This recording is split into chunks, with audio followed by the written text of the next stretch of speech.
نہ جانے مسائل تو علماء سے پوچھیں، یہ حکم مبین ہم کو رب سے ملا ہے، چلو پوچھ کیسے جیے زندگی کو، چلو پوچھ لے کس میں رب کی رضا ہے، رب کی رضا ہے۔ الحمدللہ رب العالمین والصلاة والسلام علی سید الانبیاء والمرسلین، اما بعد فاعوذ باللہ من الشیطان الرجیم، بسم اللہ الرحمن الرحیم۔ الصلاة والسلام علیک یا رسول اللہ وعلی آلک واصحابک یا حبیب اللہ، الصلاة والسلام علیک یا نبی اللہ وعلی آلک واصحابک یا نور اللہ۔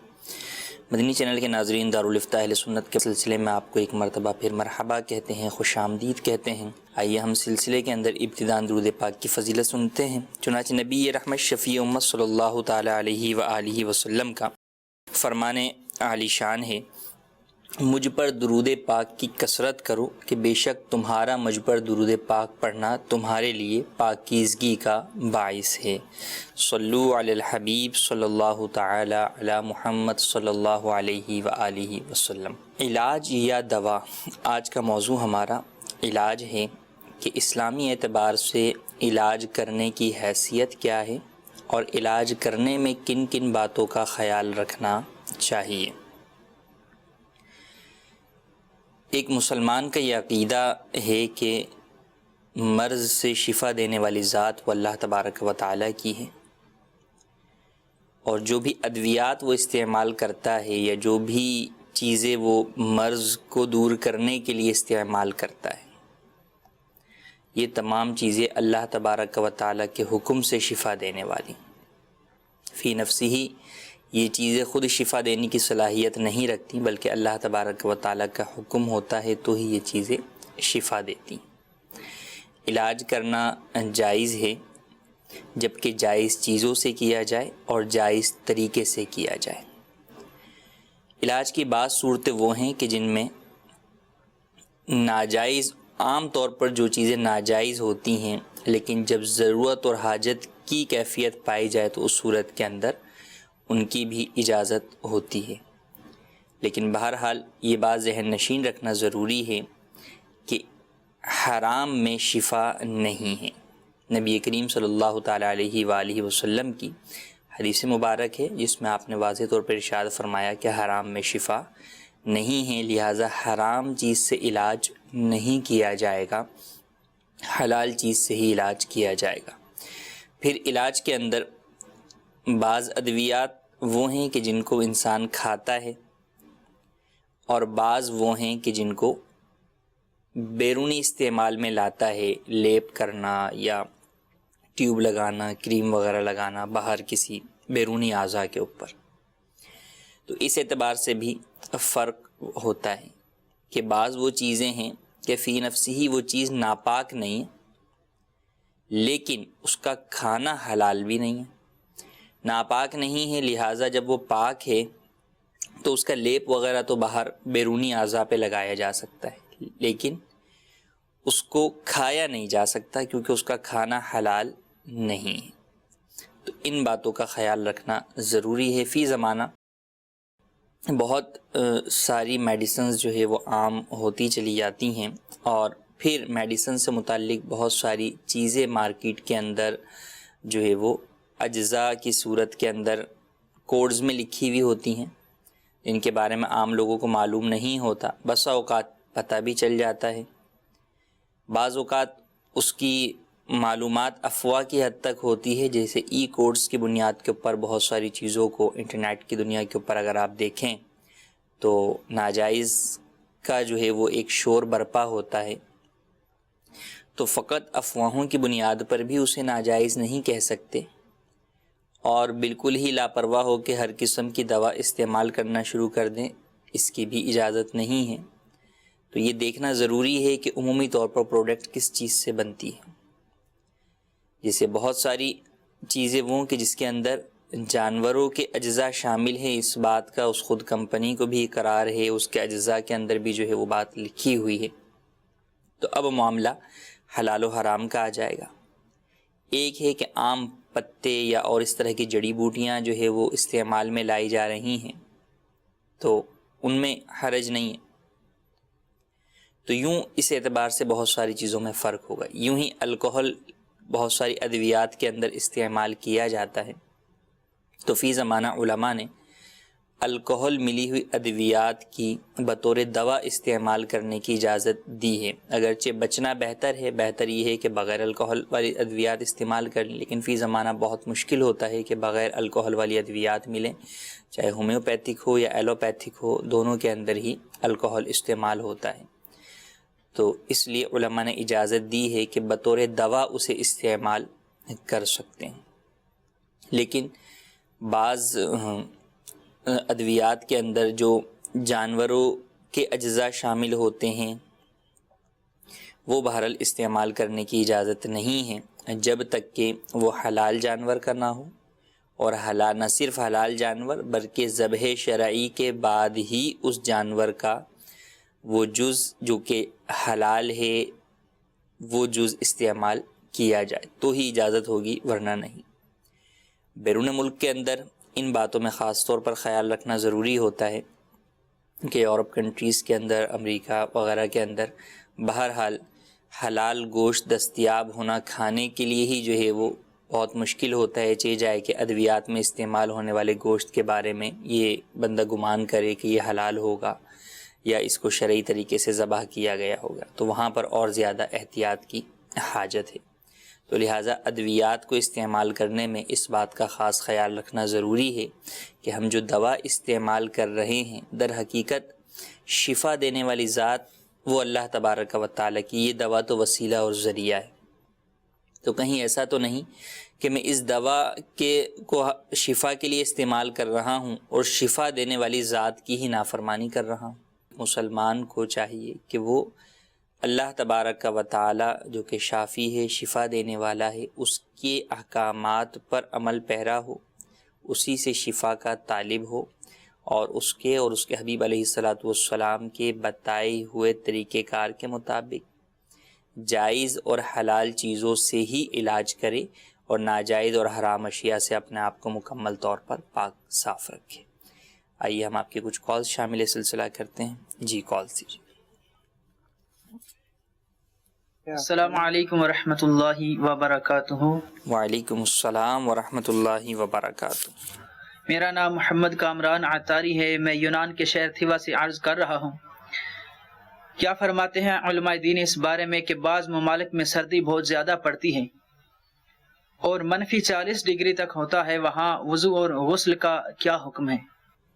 جی، سردی بہت زیادہ جو ہے وہ پڑتی ہے بعض ممالک میں، اور واقعی وہاں پر بسا اوقات نلکوں میں آنے والا پانی بھی جم جاتا ہے.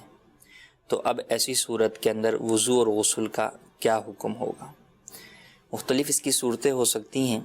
آپ باہر سفر میں ہیں اور یہ صورتحال درپیش آ گئی جہاں پر آپ کے لیے اس پانی کو گرم کرنا ممکن نہیں ہے، اور ٹھنڈا اس قدر ہے کہ اب اس کا استعمال جو ہے وہ آپ کو نقصان دہ ہے، بیمار کر دے گا، یا بیمار ہیں تو مزید مرض کو بڑھا دے گا، یا خدا نخواستہ کسی عضو کے جو ہے وہ تلف ہو جانے کا، شل ہو جانے کا اندیشہ ہے.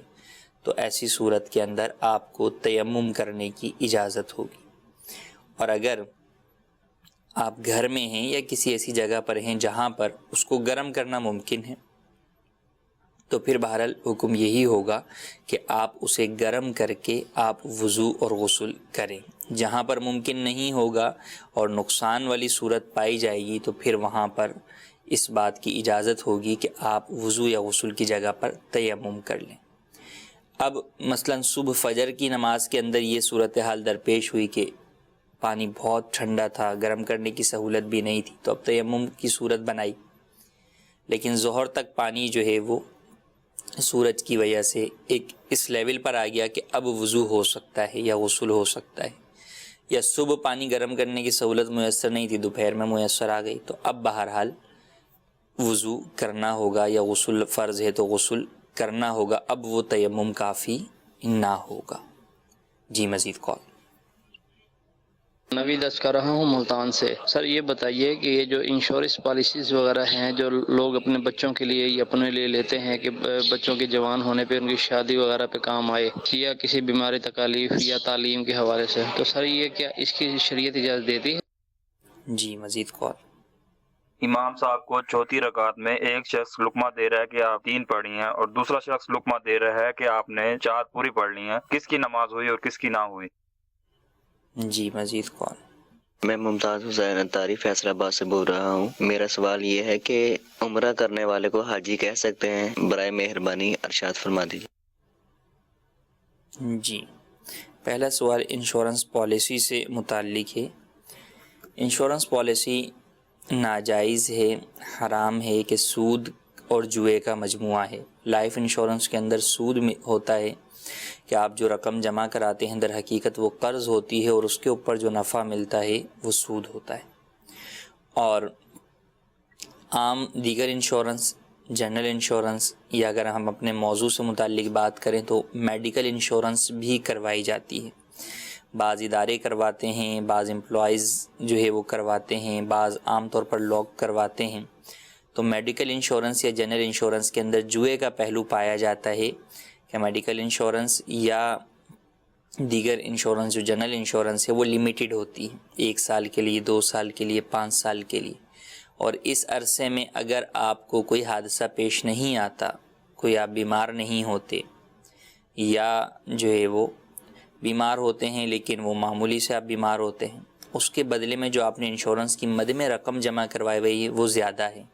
تو جب ٹائم پیریڈ گزر جاتا ہے تو وہ آپ کی جمع کرائی ہوئی رقم وہ بہرحال آپ کے پاس سے گویا کہ چلی جاتی، تو آپ کو اس سے کوئی فائدہ نہیں ہوا اور وہ رقم جو ہے وہ آپ کے پاس سے چلی گئی۔ جوئے میں یہی ہوتا ہے کہ آپ پیسہ پھینکتے ہیں کہ یا تو آپ اس کے ذریعے سے زیادہ نفع اٹھا لیں گے یا جو یہ ہے یہ بھی ضائع ہو جائے گا۔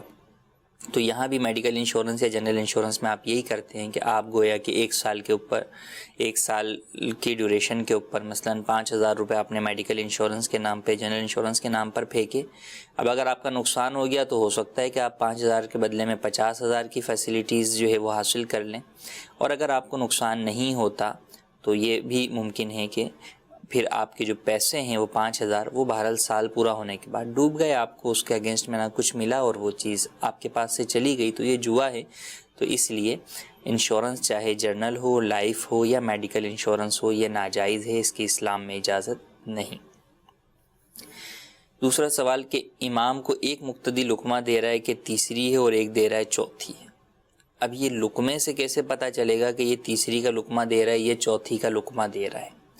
ہو سکتا ہے شاید مراد یہ ہو کہ جو چوتھی کی طرف لے جانے کے لیے کہہ رہا ہے وہ اللہ اکبر کہہ رہا ہوں، اور اس کے بعد جو لقمہ دے رہا ہے وہ بیٹھنے کے لیے لقمہ دے رہا ہے تو وہ سبحان اللہ کہہ رہا ہوں۔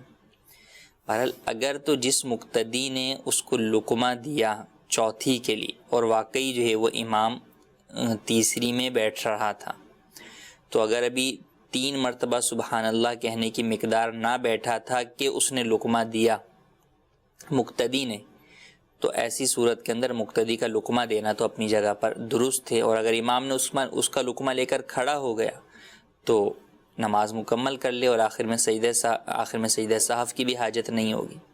اور اگر امام 3 بار سبحان اللہ کہنے کی مقدار بیٹھ گیا تھا تو اب اگرچہ تیسری میں بیٹھا ہو مقتدی کو لقمہ دینے کی اجازت نہیں تھی، کیونکہ اب اس پر جو سجدہ سہو لازم ہونا تھا وہ ہو چکا، لہذا اب اسے لقمہ نہیں دیا جاتا۔ لیکن اب مقتدی نے اگر لقمہ دیا تو اس کی نماز فاسد ہو گئی۔ اب اگر امام مقتدی کے لقمے کی بنیاد پر کھڑا ہوگا تو امام اور سب لوگوں کی نماز فاسد ہو جائے گی، اور اگر امام مقتدی کے لقمے کی بنیاد پر نہیں بلکہ اپنے جو ہے وہ گمان پر کہ نہیں میری تیسری رکعت ہوئی ہے، کھڑا ہو جاتا ہوں، غلطی سے میں بیٹھ گیا تھا، چوتھی کے لیے کھڑا ہوتا ہے، تو پھر ایسی صورت میں آخر میں سجدہ سہو کر لے تو اس کی نماز ہو جائے گی۔ یہ تو تھا کہ تیسری رکعت پہ امام واقعی بیٹھا اور مقتدی نے چوتھی کے لیے اسے لقمہ دیا، اس کی صورت۔ اگر امام چوتھی پر ہی بیٹھا ہے، اب مقتدی نے لقمہ دیا تو مقتدی کی نماز فاسد ہو گئی۔ یوں ہی ایک مقتدی کے لقمہ دینے کے بعد امام اتحیات کے اندر ہی بیٹھا ہوا ہے، کھڑا نہیں ہوا کہ دوسرے مقتدی نے اس مقتدی کے لقمے کو غلط ثابت کرنے کے لیے سبحان اللہ جو ہے وہ کہا، تو اب ان دونوں کی ہی نماز فاسد ہو جائے گی۔ اگر امام جو ہے وہ پہلے مقتدی کا جس نے چوتھی کے لیے غلط لقمہ دیا تھا اس کو فالو کرتے ہوئے کھڑا ہو جاتا تو امام اور سب کی نماز بھی فاسد ہو جاتی ہے۔ اگر امام کھڑا نہیں ہوا، امام نے اپنی نماز مکمل کی، تو ایسی صورت میں امام کی نماز تو ہو گئی، ہاں ان دونوں مقتدیوں کی نماز بہرحال ٹوٹ گئی۔ اور اگر یہ کہ امام جو ہے وہ کھڑا ہوتا ہے غلط لقمہ لے کر مقتدی کا، اور اب جب کھڑا ہونے لگا تو اب دوسرے مقتدی نے اس کو سبحان اللہ کہہ کر جو ہے وہ بیٹھنے کا جو ہے وہ اشارہ کیا، تو اب ایسی صورت کے اندر چونکہ امام غلط لقمے پر کھڑا ہوا تو لہٰذا امام کی نماز فاسد ہو گئی، اور جب امام کی نماز فاسد ہو جائے تو پھر سب مقتدیوں کی بھی نماز فاسد ہو جاتی ہے۔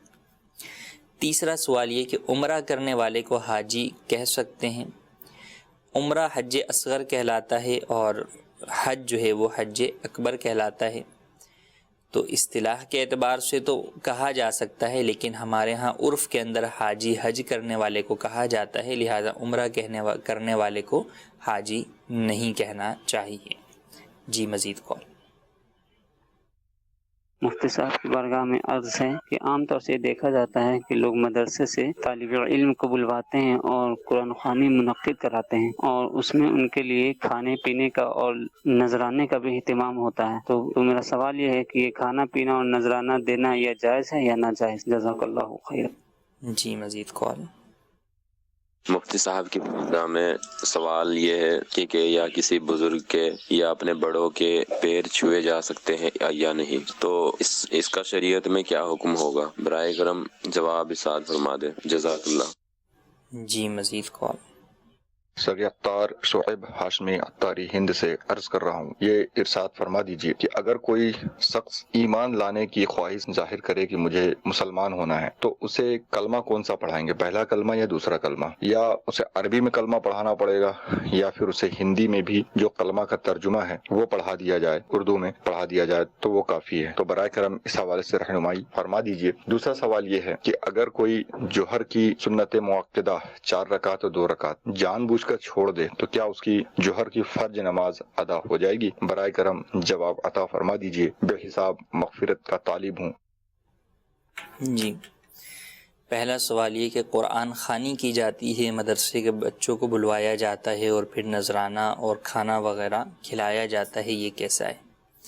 عمومی طور پر عرفاً گویا کہ یہ مشروط ہوتا ہے، کنڈیشنل ہوتا ہے کہ آپ کیا ہم قرآن خوانی کرنے آئیں گے تو اس کے بدلے میں گویا کہ آپ ہمارے بچوں کو کھانا بھی کھلائیں گے اور کچھ نذرانہ دیں گے، یا مدرسے کو کچھ نذرانہ دیں گے، تو یہ ایسا کرنا ہرگز جائز نہیں ہے۔ قرآن خوانی تو بالکل جائز ہے، باعث برکت و ثواب ہے، لیکن قرآن کریم کی تلاوت کی اجرت یہ حرام ہے، اس کی اسلام میں ہرگز اجازت نہیں ہے، کیونکہ جب تلاوت کا عوض جو ہے وہ لے لیا گیا تو اب ثواب جو ہے وہ کہاں پر گیا؟ تو ثواب ہی نہیں ملا، جس ثواب کے لیے جو ہے وہ جس ثواب سے آپ حصول برکت چاہ رہے تھے یا اپنے مرحومین کو ایصال ثواب کرنا چاہ رہے تھے، تو تلاوت قرآن کریم کی اجرت حرام ہے۔ یہاں پر یہ بات ذہن نشین رکھنا ضروری ہے، 2 چیزیں ہیں، نمبر 1 تعلیم قرآن، نمبر 2 تلاوت قرآن۔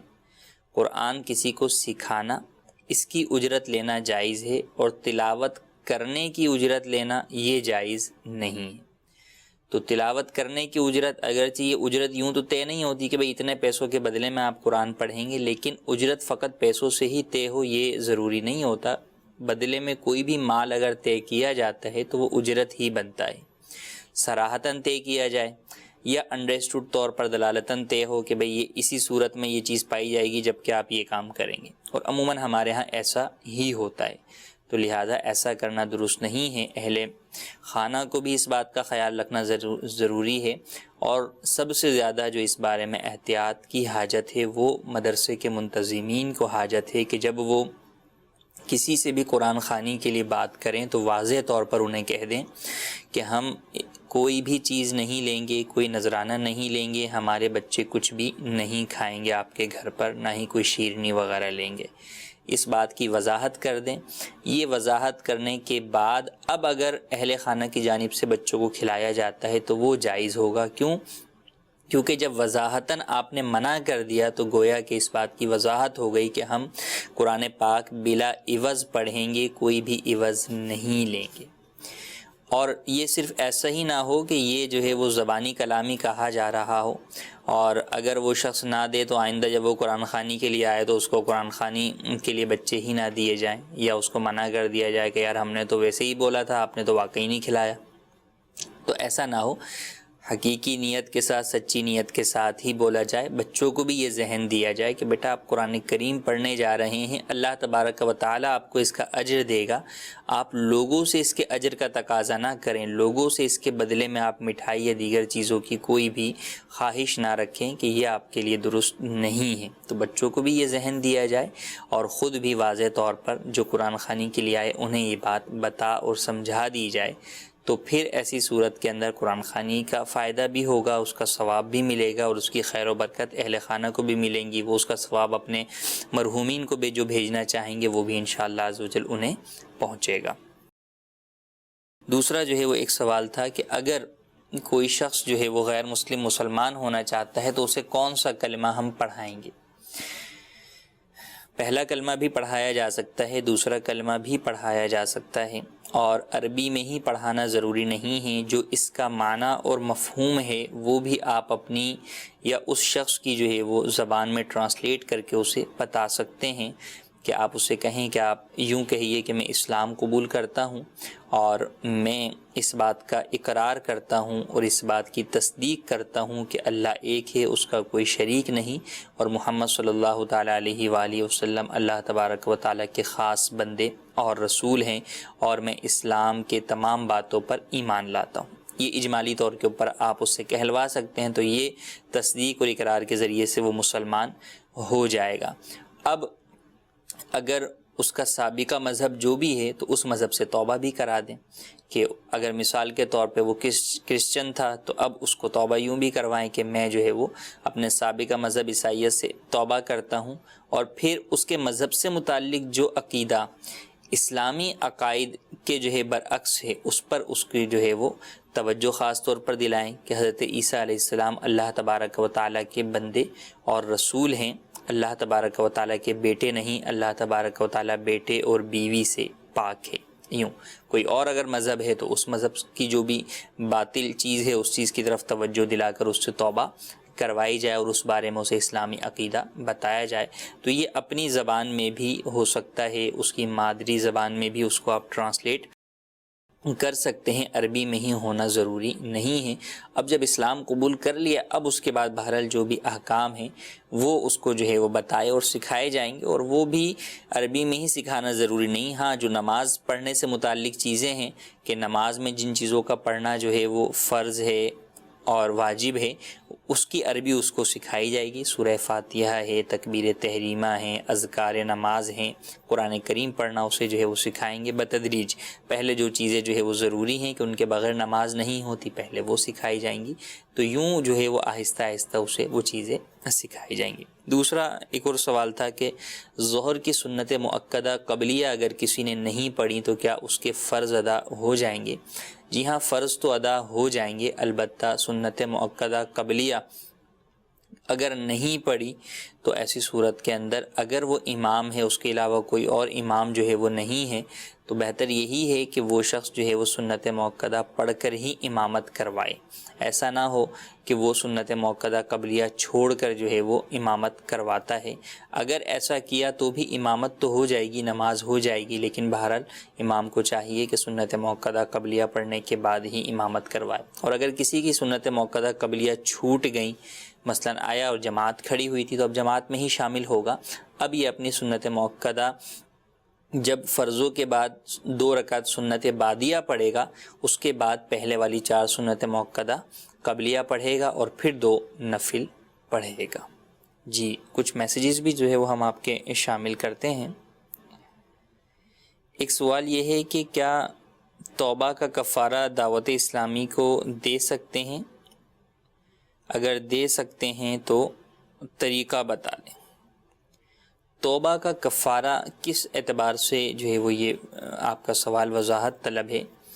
توبہ کا کوئی شرعی کفارہ تو نہیں ہے، توبہ کا اصل توبہ آپ نے اللہ عز و جل کی بارگاہ میں سچی توبہ کی. ہاں صدقہ و خیرات توبہ کی قبولیت کے لیے کہ اللہ تبارک و تعالیٰ میری توبہ قبول فرما لے، صدقہ و خیرات جو ہے وہ کیا جاتا ہے اور کرنا چاہیے تاکہ توبہ جو ہے وہ قبولیت کے اندر جو ہے وہ معاون ثابت ہو توبہ کی قبولیت میں یہ صدقہ و خیرات. اگر مراد قسم کا کفارہ ہے تو جی قسم کا کفارہ جو ہے وہ دیا جا سکتا ہے دعوت اسلامی میں، لیکن بتا کر دیجئے قسم کا کفارہ، ایک قسم کا کفارہ 10 مسکینوں کو 2 وقت کا کھانا کھلانا ہوتا ہے، یا آسان لفظوں میں یوں سمجھیں کہ آپ 10 صدقہ فطر جو ہے وہ ایک قسم کے کفارے کے عوض دیں گے، لیکن بہرحال آپ کو بتا کر دینا ہوگا کہ یہ قسم کا کفارہ ہے. ایک سوال یہ ہے کہ کرسی پر بیٹھ کر نماز کے بارے میں کیا حکم ہے؟ کرسی پر بیٹھ کر نماز پڑھنا در حقیقت بیٹھ کر نماز پڑھنا بھی ہے، لیکن اس میں سجدہ اشارے کے ساتھ ہوتا ہے. جب آپ زمین پر بیٹھ کر نماز پڑھتے ہیں تو آپ بیٹھ کر نماز پڑھ رہے ہوتے ہیں، لیکن نماز کے تمام ارکان وہ حقیقی طور پہ واقع ہو رہے ہیں. رکوع بھی آپ کمر جھکا کے کر رہے ہوتے ہیں، سجدہ بھی آپ زمین پہ پیشانی جما کر رہے ہوتے ہیں، لیکن جب آپ کرسی پر بیٹھ کر کرتے ہیں تو پھر سجدہ آپ کا حقیقی نہیں ہو رہا ہوتا، کیونکہ سجدہ حقیقی زمین پر ہوتا ہے. یہ زمین سے بلند 12 انگل کی کسی سخت چیز پر ہوتا ہے. تو چونکہ کرسی تو بہت بلند ہوتی ہے تو لہٰذا کرسی پر سجدہ حقیقی نہیں ہوتا. تو جو شخص سجدہ حقیقی پر قادر ہے زمین پر بیٹھ کر وہ سجدہ حقیقی کر سکتا ہے، یا زمین سے بلند 12 انگل کی کسی سخت چیز پر جو ہے وہ سجدہ حقیقی کر سکتا ہے، تو اس کے لیے کرسی پر بیٹھ کر نماز پڑھنے کی اجازت نہیں ہے، کیونکہ کرسی پر بیٹھنے کی صورت میں اسے سجدے اشارے سے کرنا پڑے گا اور یہ سجدہ اس کا درست نہیں ہوگا. ہاں اگر کوئی ایسا معذور ہے کہ واقعی وہ زمین پر بیٹھ کر سجدہ کرنے پر بھی قادر نہیں ہے اور زمین سے بلند کوئی 12 انگل کی چیز رکھ کر بھی اس کے اوپر سجدہ کرنے پر قادر نہیں ہے، تو اب اسے سجدہ حقیقی معاف ہو جائے گا، اب اسے اشارے کے ساتھ سجدے کی اجازت ہوگی. تو اب بہرحال ایسا شخص جو ہے وہ کرسی پر بیٹھ کر نماز ادا کر سکتا ہے. مزید اس بارے میں تفصیل جاننے کے لیے دارالفتاح اہل سنت کی ایک کتاب مکتبۃ المدینہ نے شائع کی ہے کرسی پر نماز پڑھنے کے احکام. اس کتاب کا مطالعہ کر لیجئے، اور کسی جگہ اگر کنفیوژن ہو تو دارالفتاح اہل سنت کے فون نمبرز پر آپ براہ راست رابطہ کر سکتے ہیں. جی مزید کال دیجیے. میں چیئرمین کے شیخ فرینکفرٹ سے بات کر رہا ہوں. میرا مفتی صاحب سے ایک سوال تھا کہ مرغی جو مر جاتی ہے اس کو ہم ذبح کر کے بنا کے کھا سکتے ہیں؟ مرغی جب مر گئی، مردار ہو گئی، تو اب اس کو ذبح کرنے کا کوئی فائدہ نہیں، وہ تو مر گئی، تو اب اس کو کھایا نہیں جا سکتا، وہ حرام ہو گئی. تو جب وہ مر گئی تو اب وہ حرام ہے، اب اس کو ذبح کرنے سے وہ حلال نہیں ہو جائے گی، وہ حرام ہی رہے گی، تو اس کو کھانا ہرگز جائز نہیں ہے. جی مزید کال. میں خادم حسین بات کر رہا ہوں مدینہ منور سے. میں 12 ربیع الاول پر یہ میلاد نبی کرتا ہوں. اسی میلاد نبی میں کسی کو بھی سفید کپڑوں کی ڈریس دے سکتا ہوں نبی کے صدقے میں، اس کو تحفہ، صدقہ نہیں تحفہ میں دے سکتا ہوں؟ اس کے سوال کا جواب مجھے چاہیے. جی مزید کال. جی میرا ایک سوال ہے، کیا دعا کھانے سے پہلے بسم اللہ الرحمن الرحیم پڑھنی چاہیے یا کوئی اور دعا ہے جو پڑھنی چاہیے؟ برائے مہربانی جواب. جی مزید کال. میرا یہ سوال ہے کہ ایک عورت جب مر جاتی ہے اس کا اگر نہیں پتہ ہے یہ مسلمان ہے جہاں اور مذہب کی ہے، اس کا کیسے پتہ چلتا ہے یہ مسلمان ہے جہاں غیر مذہب ہے؟ جی پہلا سوال یہ کہ سفید لباس جو ہے وہ عید میلاد النبی صلی اللہ علیہ وسلم میں بطور تحفہ کسی مسلمان کو دے سکتے ہیں، بطور صدقہ دے سکتے ہیں؟ تو جی ہاں بالکل دے سکتے ہیں، اس میں کوئی حرج نہیں ہے. سفید دیں یا رنگین دیں، کوئی بھی دیں، بالکل دے سکتے ہیں. نبی کریم صلی اللہ تعالیٰ علیہ وآلہ وسلم کو سفید لباس پسند تھا، اس اعتبار سے آپ کی پسندیدہ چیز جو ہے وہ آپ ایک مسلمان کو تحفے میں دیں یا صدقے میں دیں تو یہ اچھی نیت ہے، اس نیت کے ساتھ بالکل دیا جا سکتا ہے. یہ صدقہ و خیرات کرنے میں بھی اور بسا اوقات نیاز اور فاتحہ کے اندر بھی بعض لوگوں کے الگ الگ کانسیپٹ جو ہے وہ پائے جاتے ہیں، حالانکہ ان باتوں کی کوئی شرعی اعتبار سے حقیقت نہیں ہوتی. جیسے ایک جگہ کسی نے مجھے بتایا کہ جناب سفید چیز پہ فاتحہ نہیں دیتے ہم، سفید چمچم ہو گئی یا اور کوئی مٹھائی ہو گئی یا اور کوئی سفید بالکل سادے چاول ہو گئے تو اس پہ نہیں دیتے. تو بس ویسے ہی ہے کہ بھائی نہیں دیتے. تو شاید اسی طرح کا ان کو کسی نے کہا ہو کہ بھئی میلاد النبی کے اندر سفید لباس جو ہے وہ آپ صدقہ نہیں کر سکتے. تو ان باتوں کی کوئی حقیقت نہیں ہے. سفید چیز پر نیاز بھی دی جا سکتی ہے اور سفید چیز جو ہے وہ تحفے میں یا صدقے کے طور پر بھی دی جا سکتی ہے، اس میں کوئی حرج نہیں ہے. دوسرا سوال یہ کہ دوا کھانے سے پہلے بسم اللہ الرحمن الرحیم پڑھیں گے یا کوئی خاص دعا ہے؟ دوا کھانے سے پہلے بھی بسم اللہ الرحمن الرحیم جو ہے وہ پڑھیں گے، اور اس کے ساتھ جو ہے وہ مختلف جو ہے وہ الفاظ بعض لوگ جو ہے وہ پڑھتے ہیں، اللہ شافی کہ اللہ شفا دینے والا ہے، تو بالکل وہ بھی جو ہے وہ پڑھ سکتے ہیں، اس میں کوئی حرج نہیں ہے.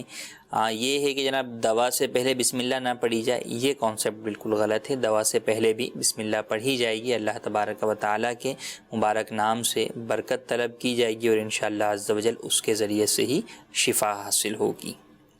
تیسرا سوال یہ ہے کہ یہ عموماً سوال جو ہے وہ پہیلیوں کی صورت کے اندر جو ہے وہ پوچھا جاتا ہے، تو اس کے تو اپنے شرعی احکام جو ہے وہ بہرحال موجود ہیں کہ اس کے لباس کے اندر دیکھا جائے گا کہ کوئی ایسی چیز ہے جو کہ انڈیکیٹ کرے گی کہ یہ مسلم ہے یا غیر مسلم ہے. یہ نہ پتہ ہو تو پھر اس کی لاش دیکھی جائے گی کہ مسلمانوں کے علاقوں میں ملی ہے یا غیر مسلم کے علاقے میں، اور اس کے مطابق پھر احکام ہوں گے. لیکن بہرحال یہاں پر اس بات کی طرف توجہ رکھنا ضروری ہے کہ اس طرح کے سوالات پوچھنے کے بجائے یا ان سوالات کے جوابات جاننے میں اپنی جو ہے وہ فکر اور سوچ کو صرف کرنے کے بجائے ہمیں وہ چیزیں سیکھنی چاہیے کہ جس کا تعلق ہماری روزمرہ کی زندگی سے ہے. نماز کے فرائض، شرائط، وضو غسل کے احکام، باطنی بیماریوں کے احکام، ان کے مسائل. تو یہ چیزیں جن کا سیکھنا ہم پر جاننا فرض ہے، ہم ان چیزوں کو سیکھنے کی کوشش کریں اور اس کے اندر اپنی مکمل توجہ رکھیں. جی مزید کال. محمد عمران ٹیچا وطنی صاحبال. میرا سوال کچھ اس طرح ہے کہ داڑھی منڈانے کی اجرت لینا اور اس کو نیک جائز کاموں میں خرچ کرنا یہ کیسا ہے؟ جی مزید کال. سوال یہ ہے کہ جب قرآن مجید غسل فرض ہو تو بنا وضو قرآن مجید کو زبانی پڑھ سکتے ہیں؟ جی مزید سو. جی میرا نام محمد فرحان ہے. جی مجھے نا ایک ضروری مسائل پہ بات کرنی تھی. وہ یہ ہے کہ کوئی اداکار شوٹنگ کے دوران غیر اللہ کی عبادت کرتا ہے ظاہری طور پہ، لیکن ہے مسلمان وہ، لیکن دل میں اس چیز کا انکار کر رہا ہے کہ بنا صرف اللہ کی عبادت جائز ہے، لیکن وہ ایک شوٹنگ ڈرامے کے دوران وہ ایسی عبادت غیر اللہ کی عبادت کر لیتا ہے ان کے طور طریقے کے مطابق، لیکن وہ اس کو اللہ کے برابر نہیں کر رہا، لیکن وہ ایک ظاہری طور پہ نا اس کی عبادت کر رہا ہے. کیا وہ دائرہ اسلام سے خارج ہو جائے گا یا نہیں ہوگا؟ پہلا سوال داڑھی کی اجرت کے حوالے سے. داڑھی کی اجرت، داڑھی منڈوانے کی اجرت یا داڑھی ایک مٹھی سے کم کرنے کی اجرت لینا یہ حرام ہے، اور حرام مال اللہ تبارک و تعالیٰ قبول نہیں کرتا. حرام مال جو صدقے میں دیتا ہے اس کے منہ پر ہی مار دیا جاتا ہے. اللہ تبارک و تعالیٰ پاک ہے اور پاک مال ہی قبول کرتا ہے، لہذا اولاً تو یہ اجرت ہی حرام ہے. اس کام کو ہی ختم کرنا جو ہے وہ ضروری ہے، اور اس رقم کو نیک کاموں کے اندر خرچ کر کے یہ سمجھنا کہ اس پر ثواب ملے گا، یہ نادانی کی بات ہے. ایسا کرنا ہرگز جائز نہیں ہے. دوسرا سوال کہ غسل اگر کسی پر فرض ہو تو کیا قرآن کریم چھوئے بغیر زبانی تلاوت کر سکتا ہے؟ جی نہیں، زبانی تلاوت بھی نہیں کر سکتا. جس پر غسل فرض ہے اسے زبانی تلاوت قرآن کریم کرنا بھی حرام ہے. تیسرا سوال یہ کہ اگر ایکٹنگ کے دوران اگر کوئی غیر اللہ کی جو ہے وہ عبادت کرتا ہے، اگرچہ دل میں اس کا ارادہ عبادت کرنے کا نہ ہو، لیکن بہرحال اگر وہ کرتا ہے، مثلاً بت کو سجدہ کرتا ہے، تو وہ شخص اپنے اس عمل کی وجہ سے دائرہ اسلام سے خارج ہو جائے گا. اس کا یہ عمل بہرحال ہرگز جو ہے وہ اس کی اجازت نہیں ہے، اور وہ اپنے اس عمل کے ذریعے سے اگرچہ دل میں اس کی یہ نیت نہ ہو لیکن عمل کفریہ ہے تو کفریہ فعل کرنے کی وجہ سے وہ دائرہ اسلام سے خارج ہو جائے گا. ایک سوال جو ہے وہ یہ ہے کہ قرآن پاک پڑھنے والے بچوں سے اپنے گھر کا کام کروا سکتے ہیں؟ قرآن پاک پڑھنے والے بچے ہیں یا دیگر جو ہے وہ ٹیوشن کے اوپر جو ہے وہ بچے گھر میں آتے ہیں ٹیوشن وغیرہ پڑھنے، تو عموماً ان سے کام کروائے جاتے ہیں. اس میں دو چیزوں کا خیال رکھنا ضرور. نمبر ایک یہ کہ بچوں کو تعلیم کے لیے بھیجا گیا ہے آپ کے پاس، تو اب اگر آپ ان سے اپنے ذاتی کام کروائیں گے تو یقیناً ان کی تعلیم میں حرج واقع ہوگا، اور اس بات کا والدین اس بات پہ ہرگز راضی نہیں ہوں گے. تو لہٰذا ایسے کام کروانے کی ہرگز اجازت نہیں ہے کہ جس کی وجہ سے ان کی تعلیم میں حرج واقع ہو۔ اور ایک یہ ہے کہ معمولی سا جو ہے وہ کوئی کام، اور اس معمولی کام کے اندر بچے کو مشقت بھی نہیں اٹھانی پڑتی۔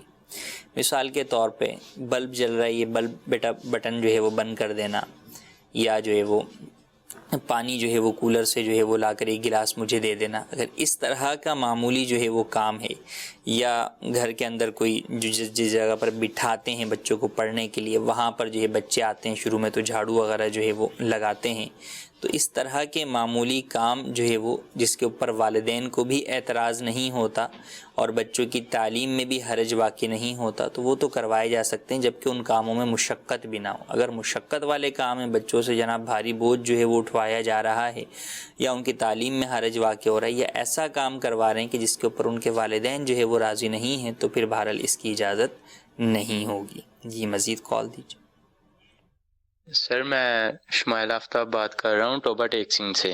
میرا سوال یہ ہے کہ میں ہر دفعہ نماز پڑھنے کا ارادہ کرتا ہوں کہ میں نمازی بن جاؤں 5 وقت کا، لیکن یہ پورا نہیں ہوتا، پتہ نہیں اس کی کیا وجہ ہے، آپ اس کا کوئی حل بتائیں۔ جی، نماز پڑھنے کا ارادہ کرتے ہیں اور پورا نہیں ہوتا، تو آپ اس ارادے سے ہٹیں نہیں، بلکہ آپ اپنے اس ارادے پر ہی رہیں۔ اگر شیطان جو ہے وہ ایک وقت کی بھی نماز چھڑوا دیتا ہے تو بسا اوقات پھر وہ دوسرا وسوسہ یہ ڈالتا ہے کہ یار اس ہفتے کی تو نماز کا تسلسل ٹوٹ ہی گیا ہے، اب جمعے سے شروع کریں گے، پھر جمعے میں کچھ آگے پیچھے ہو گیا تو پھر اگلے جمعے پہ چلا جاتا ہے۔ تو اگر کوئی بھی غلطی ہو جائے، گناہ ہو جائے، تو یہ نہ ہو کہ یار اب تو یہ ہو ہی گیا ہے تو اب کیا جو ہے وہ اس کو کرنا، اب چلو پھر دوبارہ دیکھیں گے، ایسا نہ کریں۔ اس گناہ کی فوری اللہ عز و جل کی بارگاہ میں سچی توبہ کریں اور دوبارہ نئے نیکی کے والے کام شروع کر دیں، دوبارہ فرائض و واجبات والے کام۔ 10 مرتبہ غلطی ہو، 10 مرتبہ سچی توبہ کریں اور رکیں نہیں۔ کل پہ نہ ڈالیں کہ کل سے یا جمعے سے یا فلاں دن سے میں اس نیک کام کا آغاز کروں گا، نہیں، بلکہ آپ آج سے ہی اور ابھی سے ہی کریں۔ اگر خدا نہ خواستہ فجر کسی کی چھوٹ گئی تو بولے یار فجر تو چھوٹ گئی، اب کل سے فجر کے لیے اٹھوں گا، پھر پوری پڑھوں گا، آج کی 5 چھوڑ دیتا ہوں نمازیں، نہیں۔ آپ جو ہے فجر کی قضا بھی کریں اور ظہر بھی پڑھیں، عصر بھی پڑھیں، مغرب بھی پڑھیں، عشاء بھی پڑھیں۔ جب ایسا کریں گے تو انشاءاللہ آئندہ اگلے دن فجر میں اٹھیں گے، ورنہ اگر ابھی سستی دکھا دی تو شیطان جو ہے وہ اگلے دن بھی فجر قضا کروا دے گا اور پھر 5 نمازیں نکلوا دے گا۔ تو شیطان کے ان وسوسوں کی طرف نہ آئیں، اللہ عز و جل کی بارگاہ میں دعا بھی کریں، اور دعوت اسلامی کی ویب سائٹ پر مجلس روحانی علاج سے رابطہ کر کے وظائف بھی حاصل کریں اور باجماعت نمازوں کی پابندی کریں۔ اللہ تبارک و تعالی ہم تمام کو پکا سچا نمازی بنائے، قرآن کریم کی تلاوت کرنے والا بنائے، جو کچھ سنا سیکھا اس پر عمل کرنے، اسے دوسروں تک پہنچانے کی سعادت نصیب فرمائے، آمین بجاہ النبی الامین۔ صلو علی الحبیب صلی اللہ تعالی علی محمد صلی اللہ علیہ وآلہ وسلم۔ نہ جانے مسائل تو علماء سے پوچھیں، یہ حکم مبین ہم کو رب سے ملا ہے، چلو پوچھ کیسے جیے زندگی کو، چلو پوچھ لے کس میں رب کی